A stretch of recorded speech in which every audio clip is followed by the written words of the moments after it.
Julia Roberts sat at the table on The View Tuesday morning, her trademark megawatt smile lighting up the room as she promoted her new Netflix drama about climate activists. The interview began with the usual pleasantries, mutual compliments, gentle promotion, and stories about her decades-long career. Whoopi Goldberg praised Julia's environmental activism, and for the first 15 minutes it was a standard celebrity appearance. But then Joy Behar decided to change the tone. Leaning in, she asked, "Julia, you've been very vocal about climate change, which is great, but don't you think it's a bit hypocritical, flying private jets while preaching about carbon footprints?" Julia's smile faltered just a fraction, but she kept her cool. "Well, Joy, I offset my carbon emissions. None of us are perfect, but we do what we can. I try to make conscious choices where I can," she responded. Attempting to redirect the conversation back to the positive aspects of her environmental work, Joy wasn't done. She pushed further, her smirk widening. "But doesn't that just feel like rich people buying their way out of guilt? You have multiple homes, you travel constantly. Your lifestyle has the carbon footprint of a small country." The mood in the studio shifted. Other hosts looked uncomfortable, sensing the rising tension. Julia's composure remained, though her voice was now a little firmer. "I think we all have to balance our lives with our values," she said. "I use my platform to raise awareness and fund renewable energy projects. It's not perfect, but it's what I can do." Joy wasn't finished. "That's what celebrities always say, isn't it? I'm using my platform, but really, you lecture regular people about their SUVs while you fly to Cannes," she quipped, the audience chuckling. Julia's calm veneer cracked just slightly, her eyes narrowing, but she remained seated. "You want to talk about pretending, Joy?" Julia's voice rose, her southern accent becoming more pronounced. "I may play pretend for a living, but at least I'm creating something that might make a difference. You sit here every single day tearing people down. You mock people who are trying to make the world better.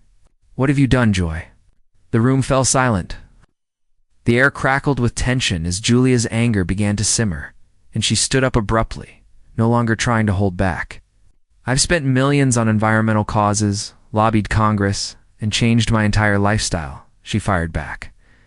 "What have you done? Besides sitting here making cruel jokes about people trying to help?" Sarah N., sensing the need to intervene, stammered, "Julia, I think both perspectives are no." Julia snapped, cutting her off. "There's no both perspectives here. There's someone trying to do good and someone trying to tear them down. That's not perspective. That's cruelty." Joy leaned forward, her voice turning sharper. "Oh, please, save the victim act. You're not some noble crusader. You're an actress who plays pretend for a living." Julia's eyes flashed with fury. "You want to talk about pretending, Joy? Let me tell you something. When I pretend, I'm creating something. When you pretend to be a journalist, you're just destroying. You tear down anyone who dares to succeed. You call it honesty." The tension was palpable, and the audience could sense something huge was unfolding. Julia gathered her things, her hands trembling with the weight of her words. "I'm done. I'm done pretending this is normal. I'm done smiling while people like you tear down anyone who's actually trying to make a difference." As she started to leave the stage, Joy, unable to resist the final jab, called after her. "Typical Hollywood running away when it gets tough." Julia stopped in her tracks, turned to face the table one last time, and shot back, "You know what's typical, Joy? A woman who's contributed nothing, sitting on the sidelines, tearing down those who actually try to make a difference. A person so consumed with cynicism, they can't see sincerity anymore. You're a talk show host who mistakes cruelty for cleverness." She looked straight into the camera, her voice unwavering. "To everyone watching who's ever tried to make a difference and been mocked for it, keep going. The world needs builders, not demolition experts." As she exited, the studio was left in stunned silence. The remaining hosts scrambled to regain control, but the damage was done. The clip of Julia standing up for herself exploded across social media with 500 million views in 24 hours. Celebrities rallied to her defense, with Leonardo DiCaprio tweeting, "Julia Roberts showed more grace than I would have." "The cynics contribute nothing but criticism," Meal Street added.